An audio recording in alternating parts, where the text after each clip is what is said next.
Greetings and salutations. Welcome to a Design for Living Big Book Study workshop. Well, unbeknownst to her, we have Chrissy here today who is going to co-facilitate. We just put people right on the spot. Look who's in the house. Welcome everyone here. We meet here every Monday at noon for approximately an hour. We go over a portion of the book. We started this, I think we're 10 or 11 months old, Rob. And we are on page 76, which means we are not in a hurry to get this done. Wow, second.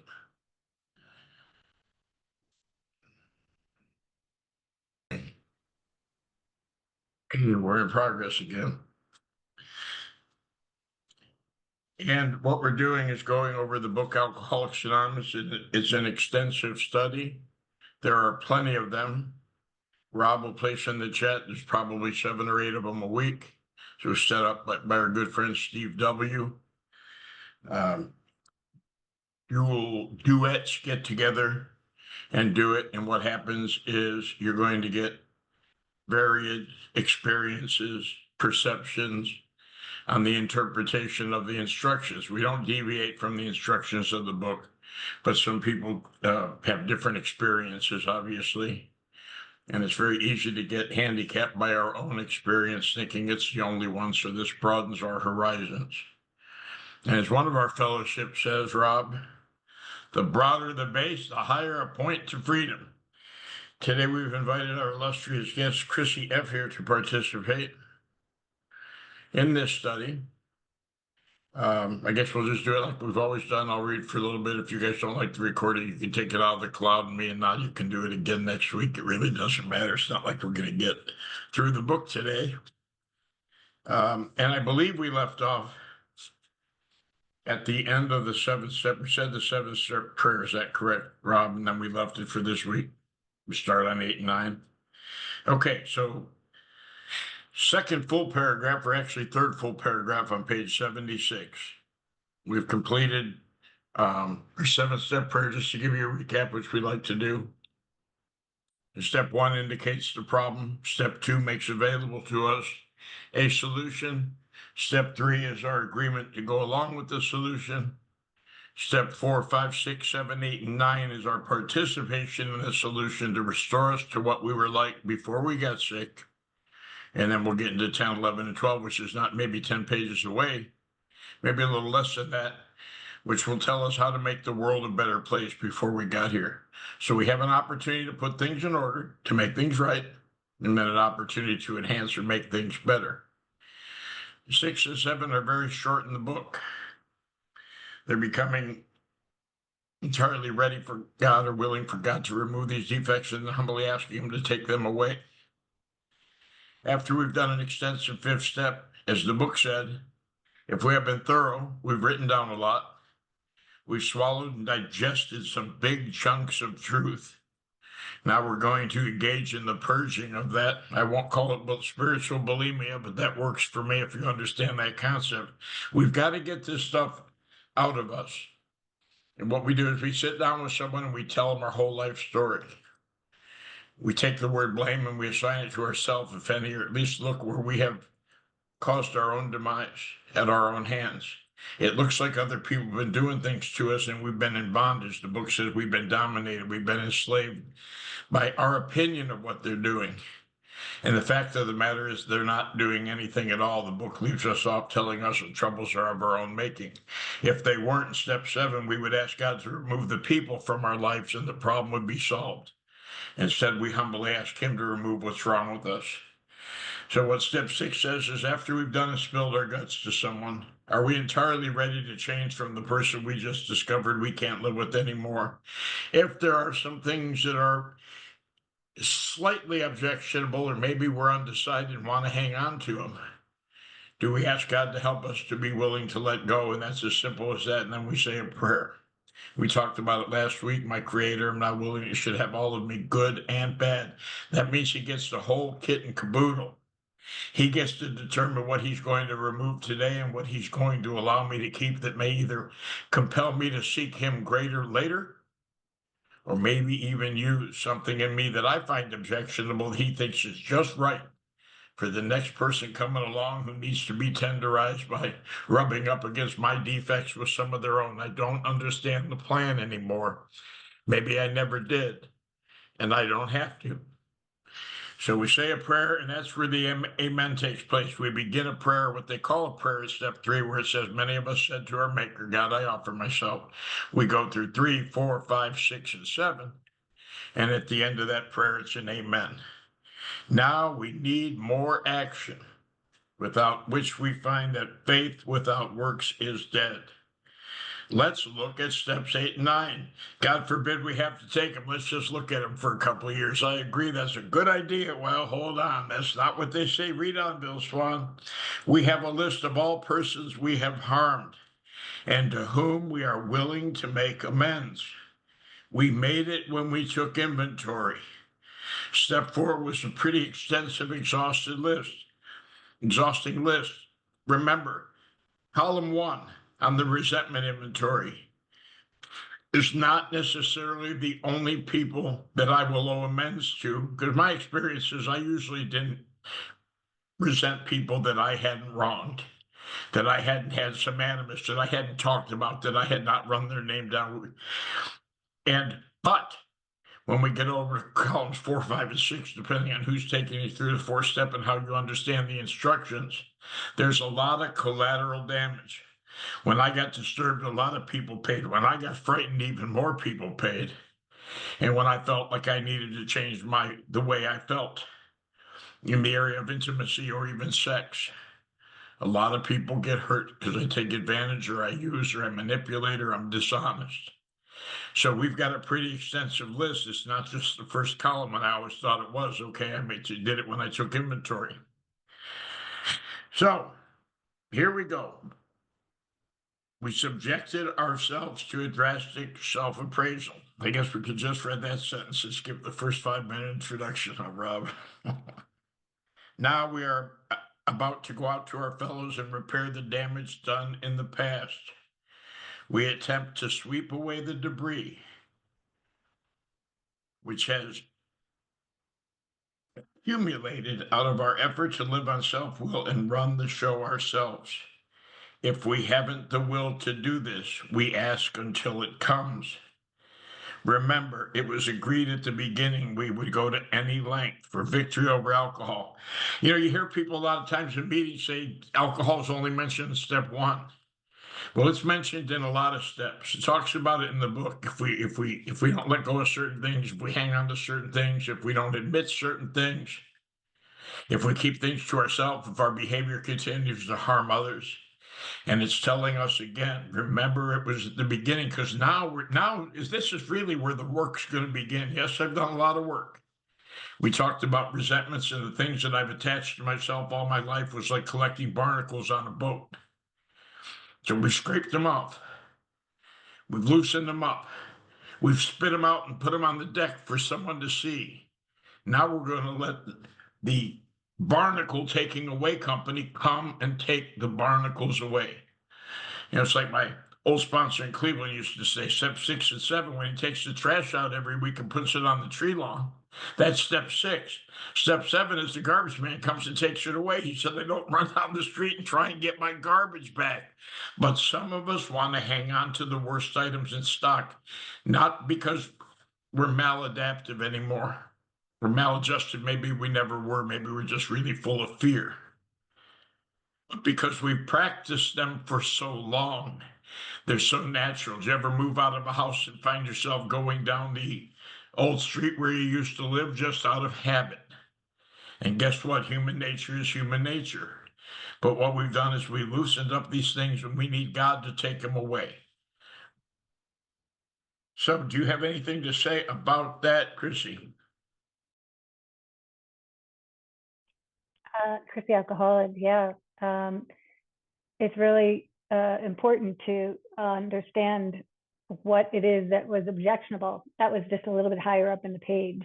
You know, if we don't see things as objectionable and we can't see the truth of the harm or the damage that we've done, we're not going to be able to or be willing to do any sort of repair.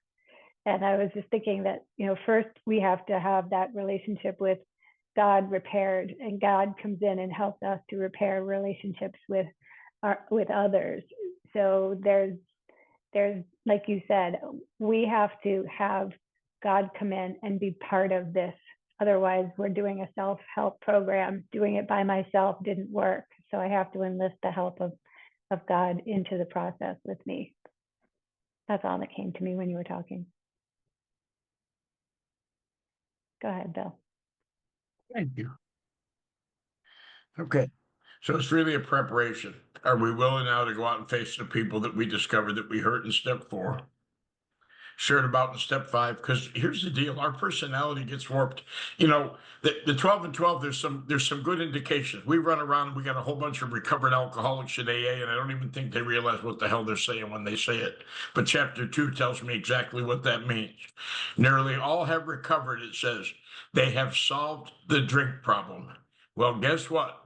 If the drink was the problem, we would be done in chapter 2. But it is not. And it wasn't even done by the end of the big book. In fact, Bill wrote a book 12, 13, 14 years later. We call it the 12 and 12. He wrote some essays on the 12 steps. And although it is not the instructions for the steps, and I used to have prejudice against it just because I have prejudice against everything, there is a lot of good information in there. And what happens is, one of the things it talks about in step 4 is the things I do that violate the nature, my own personal nature, my spiritual nature, the image and likeness of God, is it starts to warp my personality into something I was never intended to be. And what happens is, I've grown into something, I become quite familiar with it. It's like a tight-fitting glove, and it seems to fit me perfectly. And all of a sudden I come along here, and now I pull out all this stuff. I say, wait a minute, the glove doesn't fit you good anymore. I may try and get the glove to cling around me, or I may bring some other crazy stuff in to fill it back up. But what we're really saying is, based on our warped personality, we have warped other people's lives. And we're trying to be of maximum service to God and the people about us, which means I want to go back and let you know if any of the behavior that I engaged in, dishonesty, resentment, fear, prejudice, all the things that my defects of character seem to bring out the best in other people. I say that tongue in cheek for the recording people. They know I don't mean that.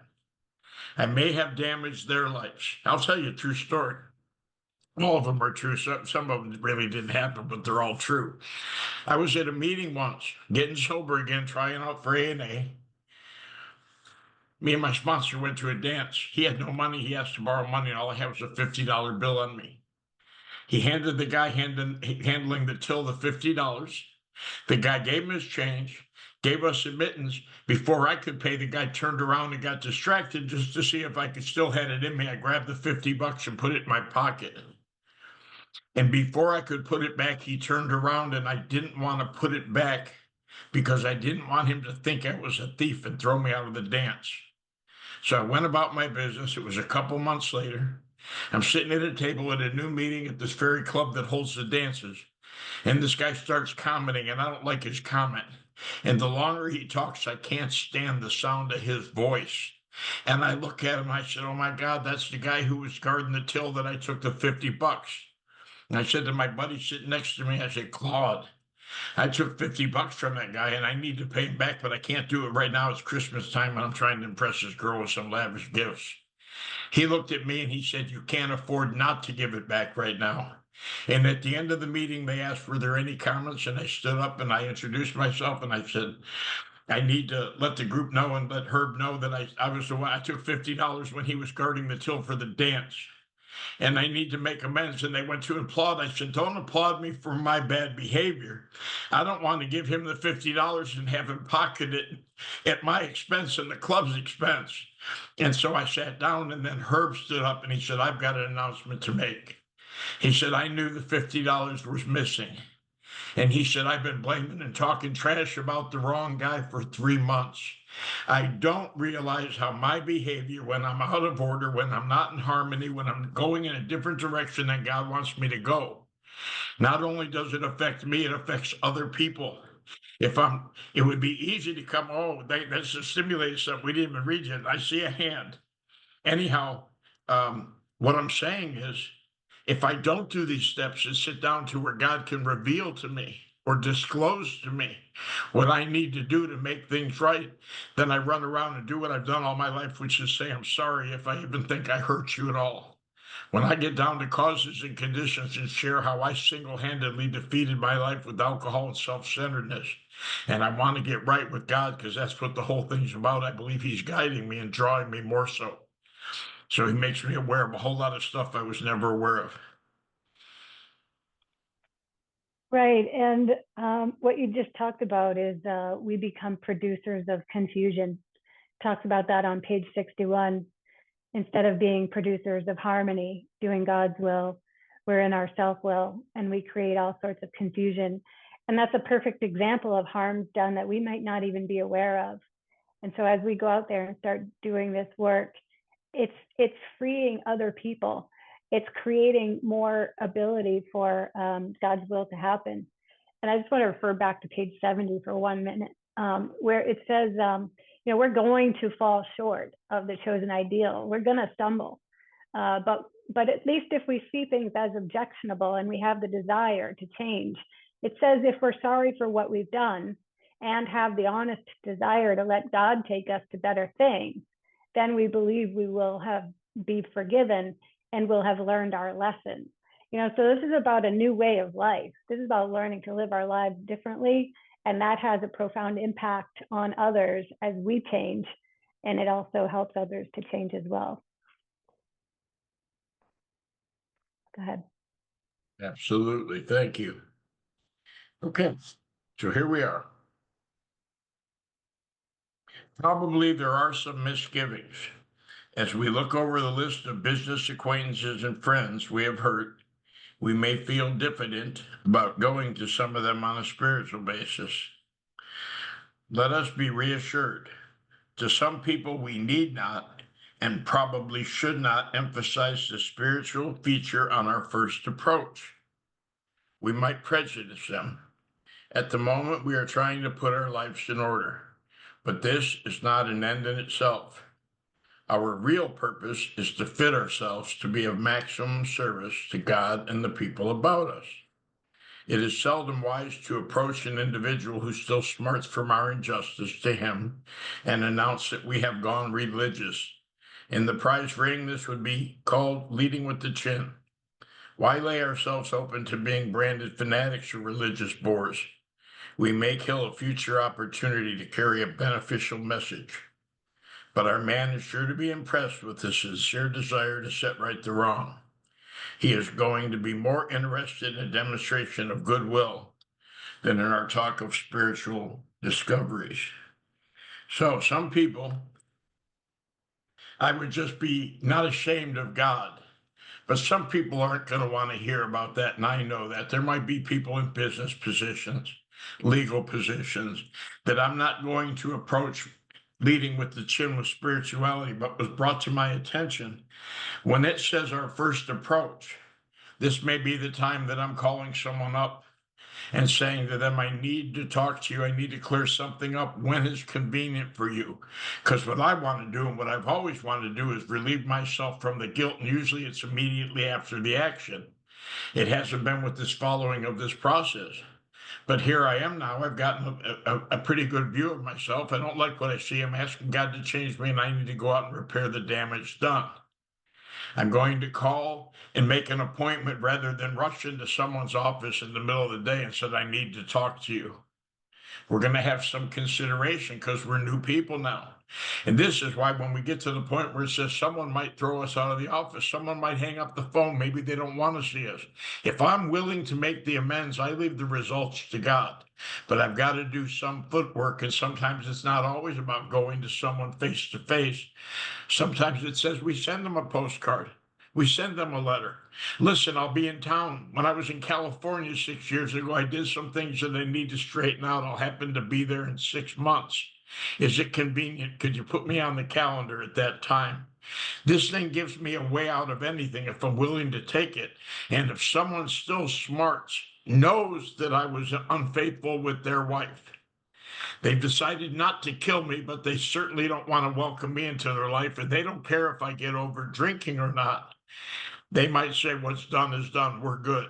And I've got to accept that as good, even if I feel like it still bothers me inside my conscience. Because remember, I've gone to God. I've shared it with him. I've shared it with another human being.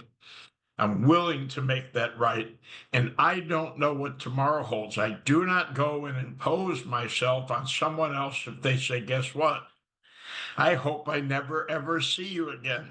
They should have buried you under the jail, but they didn't. Apparently, they ran out of concrete, and I need to be okay with that.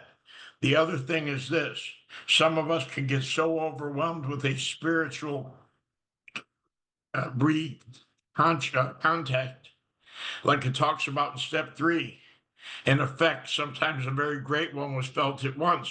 I'm not far away from this step. Even at step 3, I could be within 3 or 4 days of going out to repair the damage done. Some of us get so much relief from just getting sober and coming to that way that I want to run in and tell them, look, I'm filled with the Holy Ghost. I got baptized. I'm in AA, and I want to tell you about my conversion. They might say, well, come in through the back door because I'm going to shoot you, and I don't want no one to know you came in. So when you leave, they won't know it either. The reality is there's going to be a lot of people that I've offended that might not be as excited as my newfound discovery. So what we're doing, it says our real purpose, we have a primary purpose, a real purpose. We got a whole lot of purposes. We have a group purpose. This is the ultimate purpose, is to fit ourselves to be of maximum service to God and the people about us, keeping in mind that we have agreed at the beginning for victory over alcohol. I don't believe to this point, Christy, we've even begun making amends. Yes, I still think that this is the transition paragraphs or more preparation for step 8, if I'm reading it correctly. And I never used to read it that way. What do you got? Well, it does say we became willing to make amends. And it's in this discovery process that we actually become willing, because we have a change of heart. We've gotten restored to sanity. We've become, page 27 in the book says, ideas, emotions, and attitudes that were the driving forces of our lives are suddenly cast to one side for a completely new set of conceptions and motives. And so what you've read so far, the new motive is to carry a beneficial message, to set right the wrongs, to repair the damage, to clean away our side of the street. So this is a totally new way of life. And what you said is what we typically do is we charge in because I want to feel better. I'm trying to give myself relief, and I'm not actually thinking about somebody else. And that's our disease, is the selfish self-centeredness of it. So when we start to consider another human being and how we can go in and be of what you said, the maximum service to God, there's all of these spiritual principles that we're learning to strive for: patience, kindness, tolerance, love, unselfishness, all of those beautiful things. Like, everything becomes an opportunity for us to demonstrate God's will or goodwill. Go ahead, Bill. A long time ago, a revelatory experience, my favorite word by Kurt Z that I've learned, revelatory experience. But it says in step 4, and I didn't realize it till I connected the dots as I began writing, and I wasn't aware of it at the time. It says, we realized that the people who wronged us were perhaps spiritually sick. Well, that wasn't something that took place in my mind's eye at the moment. What happened is one day I got a list of the people that I had placed on my resentment column. And I looked down at the list and I said, oh my God, everyone on that list is sick. There was only one healthy person to my way of thinking on that list. And I realized what it was saying. People just like me, trying to find success out of a bottle, driven by fear, making decisions based on self, usually an active addiction or whatever it was. They were in my arena. And when I'm out there using and drinking, guess what? I'm not hanging around people that are going to church every week and paying their bills. I'm hanging around with a whole bunch of people like me, and all of a sudden I'm offended that they did this to me before I could do it to them. And guess what it says? You may spoil an opportunity running in, telling them you're filled with the Holy Spirit when you're trying to make things right. You may spoil an opportunity to carry a beneficial message. What's the beneficial message? I've taken the 12 steps and had a spiritual awakening. I once was defeated by alcohol and drugs and couldn't get out on my own. I surrendered to a power. I'm a member of Alcoholics Anonymous, and you'd be surprised how many experience of ninth step has brought a message to other people that may have never otherwise gotten it, either them directly or someone they know. My sponsor talks about making an amends. And all of a sudden, 6 years later, he got a phone call from someone that says, my granddaughter, I think who it was, or daughter, someone in a faraway state is having a problem. Larry said he got on the phone, he got the central office in that area, gave them some people to call, and that person was able to go to their first AA meeting. This is an opportunity to do more than what we did before we messed it up. We're agents now. We're intelligent agents. We're spearheads of God's ever advancing creation. We're not just there to feel better by cleaning up our life, although maybe that's the motive initially. When I see the impact, can you imagine? When I see the damage of a life lived on self-will, how much it caused, then wouldn't it stand to reason that the opposite of that would be that I would see the benefit when I try and put my life in order? That everything can go back to the way it was, and maybe even better sometimes. We don't use this as an excuse for shying away from the subject of God. When it will serve any good purpose, we are willing to announce our convictions with tact and common sense. The question of how to approach the man we hated will arise. We haven't approached anyone yet. There's questions, and what I'm doing is making a list and becoming willing. It may be he has done us more harm than we have done him.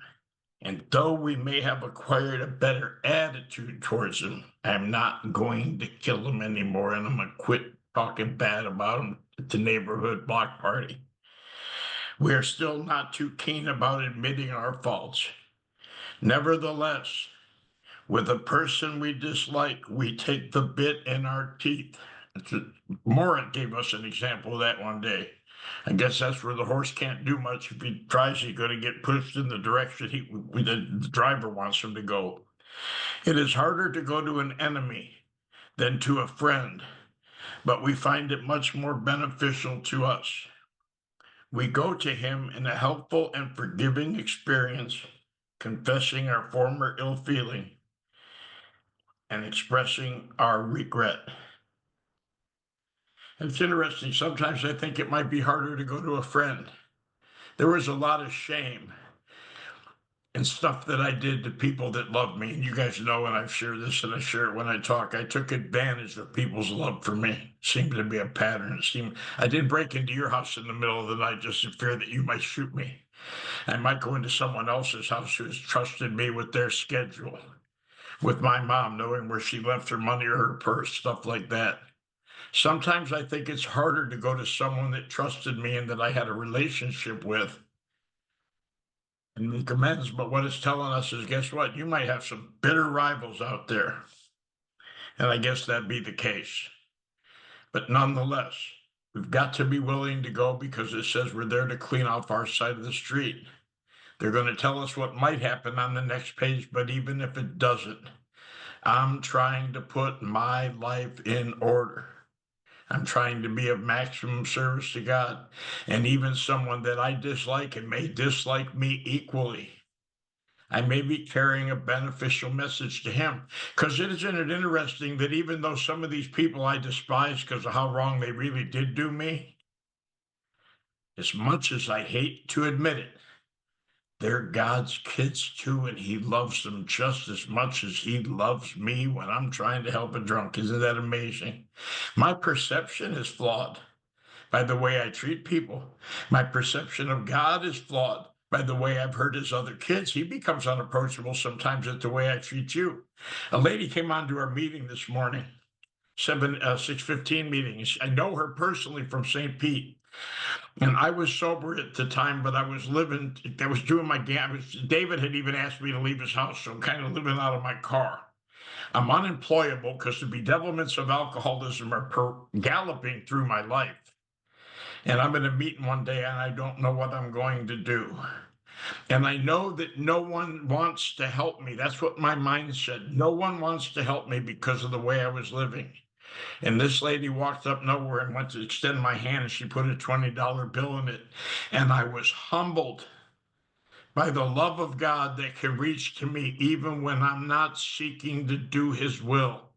It started to change the nature of God, that no matter how much trouble I've gotten myself into, no matter how far down the scale I have gone, God is always faithful and always there and always meets my needs.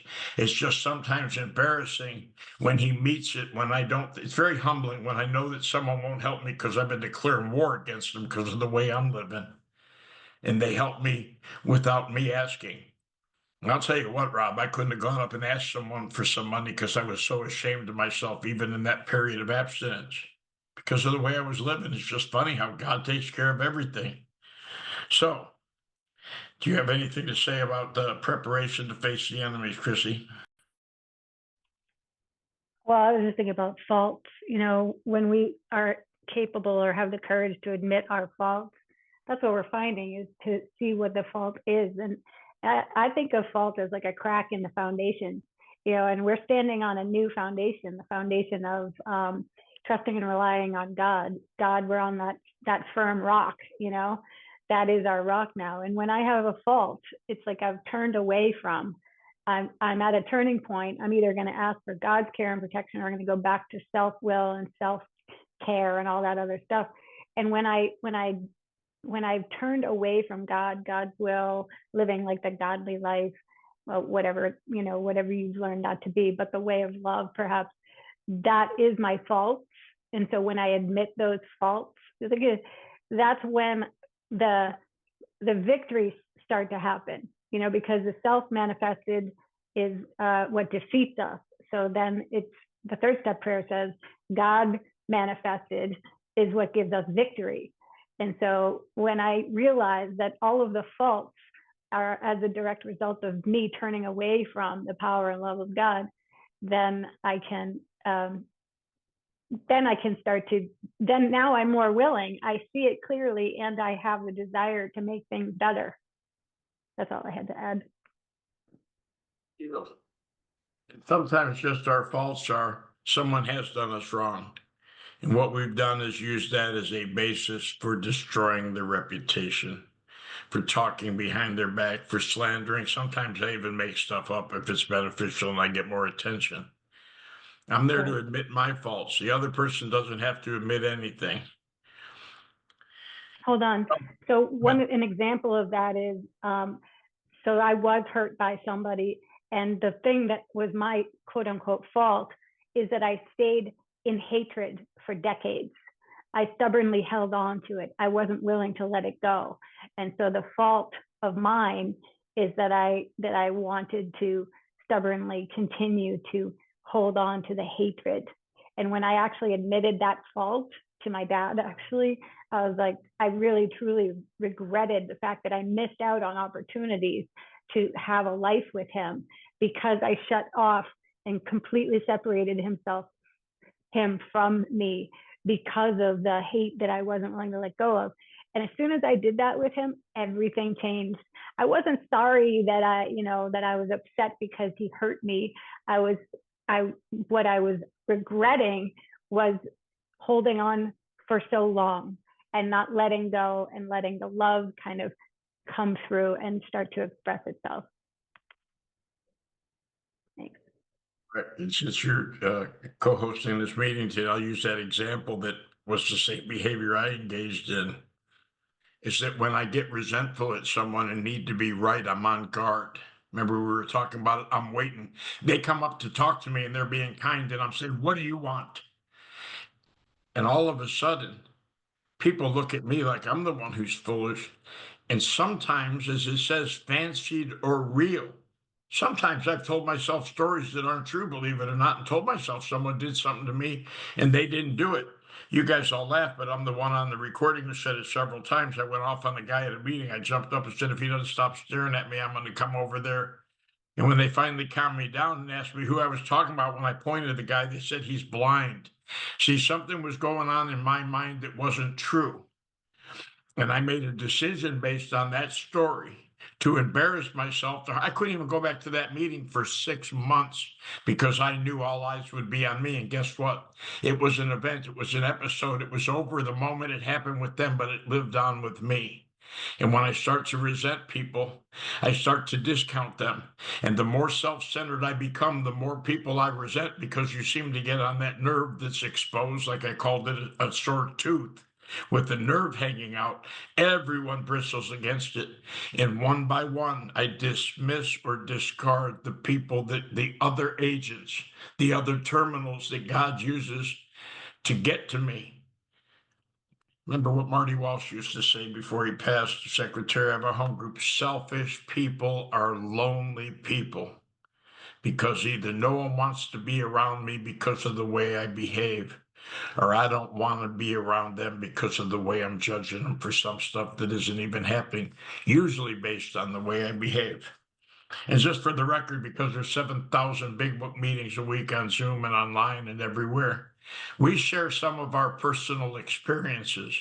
If you just want the instructions, hell, we'll write a book and call it Alcoholics Anonymous, and for $3.50, we'll mail it to you, plus postage, of course. At least that was they did in 1939. Now we got people with real experience that have to make amends that may sometimes put us in prison, may cause divorce, may cause your kids not talking to you for the rest of their life.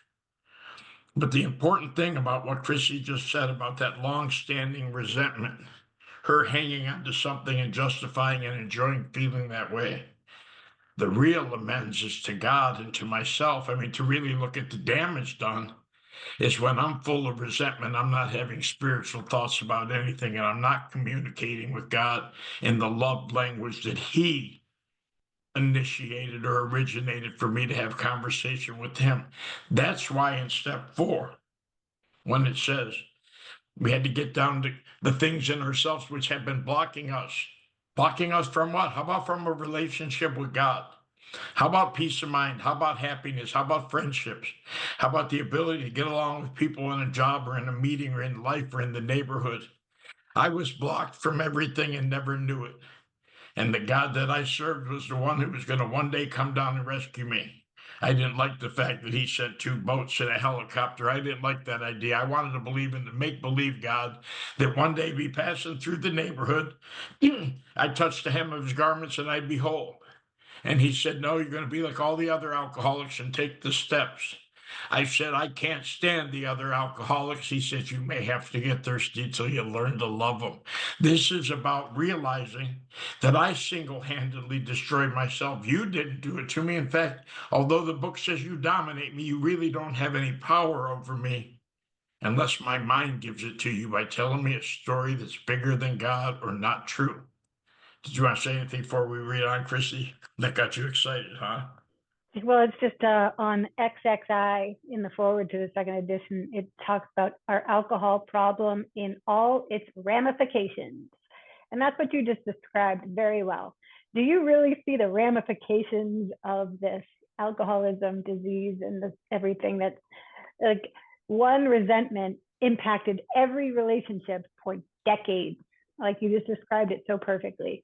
And when I told my father that I regretted holding on to that grudge for so long and being so stubborn, and I just believed that he was always mad at me, he said, Chrissy, I can count on one hand how many times I was angry at you. And I was like, what? Because I thought he was mad at me 5 times a day, every day, my whole life, because I misunderstood something. And when he said that, I don't know, I was free. And something changed because I had a misinterpretation, a misconception of reality. So I was fooling myself for decades about something that wasn't true. And then it impacted every area of my life. So when you make the effort to make those amends, it brings more truth in. It enables more of the restoration of you and relationships and everything else to start to change. It just enables growth and change to happen. It's great. Beautiful. You know, I was thinking when we talked about that, in the third step, it says that the first requirement after we get to the conditions of a life unsurrendered for 3 pages telling me where God won't be found, which is in self. First requirement is we had to quit playing God. And I guess the role that's a common theme with God is he's the judge, I am not. So we're at a meeting the other day and a guy told his story. Friday afternoon, he shared his story. And every time it's a discussion meeting, it goes around the room. Every time it comes to him, it's almost like he has an intentional pause as if he's waiting for everyone to pay attention to him. At least that's what I saw. And he got up Friday and he told his story and he said he had a stroke, which makes it that things don't fire as rapidly as they do with me. And once I judge him for making that pause intentionally, my mind says, I look at him as a guy who wants a whole bunch of attention, and I don't have all the facts. That's why it's so critical that I quit playing God, and that rather than letting everyone know about me in a relationship, I find out about other people, because if not, I usually judge them from where I'm at. And isn't that interesting that I see a guy wanting to be the center of attention? Hello. So the reality, it was just a reflection of me, but I didn't know it. And again, it's like that story we talked about with the little boy coming to school and he's late and the teacher keeps beating him on the hand until one day the teacher catches him on the way to school. And the reason that the little boy's late is he's pushing his brother in a wheelchair to a place that he has to go. So he's going to be late no matter what, because he loves his brother more than he's worried about the teacher. But when the teacher realized what happened, the teacher had regret in his heart and he didn't hit the boy anymore. In fact, he embraced him and extended love. I don't know the whole story. I don't know what happened to you before you got on this platform, before you said something that I thought was snarky or sarcastic. I don't know what happened before you walked through the door. It might have been on October 19th for you when you found out that your mom passed. How did I show up? Well, hell, I was right here in Alcoholics Anonymous, and when I shared it, people knew where I was at. And then if my behavior was bizarre over the next couple of weeks or out of order from what it usually is with me, someone would say, wow, yeah, his mom just passed and he might be going through something. I might not even be aware of it. So it's real important that I quit playing God. If God would remove from me my judgment, hell, I'd be almost just like God. I'd live and let live. But he hasn't yet. Under no condition do we criticize such a person or argue. Simply, we tell him that we will never get over drinking until we have done our utmost to straighten out the past. We are there to sweep off our side of the street, realizing that nothing worthwhile can be accomplished until we do so. Never trying to tell him what he should do. His faults are not to be discussed. We stick to our own. If our manner is calm, frank, and open, we will be gratified with the results. I'll read one more paragraph and then we'll stop there. Chris, I'll let you comment and then we'll open it up for them, because then we're going to begin the actual process of restitution. In 9 cases out of 10, the unexpected happens. And this is what I talked about on the previous page. We'll find out that maybe our thinking's flawed about how they're going to receive us. Sometimes the man we are calling on admits his own faults, and feuds of years standing melt away in an hour. Rarely do we fail to make satisfactory progress. Our former enemies sometimes praise what we are doing and wish us well. Occasionally, they will offer assistance. It should not matter, however, if someone does throw us out of the office. We have made our demonstration, done our part. It's water over the dam. So guess what? I mean, someone said it and I agree. Maybe someone that hates me for what I've done to him doesn't care whether I'll get over drinking or not. So why do I tell them that? I guess so they don't see that I'm just trying to get back in their good graces or doing what I've always done all my life, which is to say I'm sorry. But to let them know that I'm trying to put my life in order. It's very drastic consequences if I don't. I have wronged them and I want to make it right, just maybe. that spirit that I've invited into my life and is now going with me. How'd you say, Chrissy? God goes with me on every amends now. He may open the door. You know, there's an expression my good friend Ryan here would use because he goes to the same place my sister goes to on Sunday, and I frequent on occasion. And it says, God opens doors that no man can close and closes doors that no man can open. There's a spirit that wants me to make things right and be reconciled to him more than I do. That's the gift. God's drawing me with each and one of these, every one of these steps. These spiritual actions are getting me closer to God, and that's his goal. You know, for some of us to believe something, say if we were the only person on the earth, Christ would have made the same sacrifice. Since it's Christmas time and we're believers on this channel, if you don't like it, mute it out of your part of the tape when you get this, but that's the reality. What the example is God loves us so much that not only did he do it for all, he did it for one. That's how important we are to God. Chrissy, anything before we stop the recording? Okay. Nope. As usual, Chrissy has pled the fifth. Ladies and gentlemen of the jury, Rob, the stenographer, can stop the recording.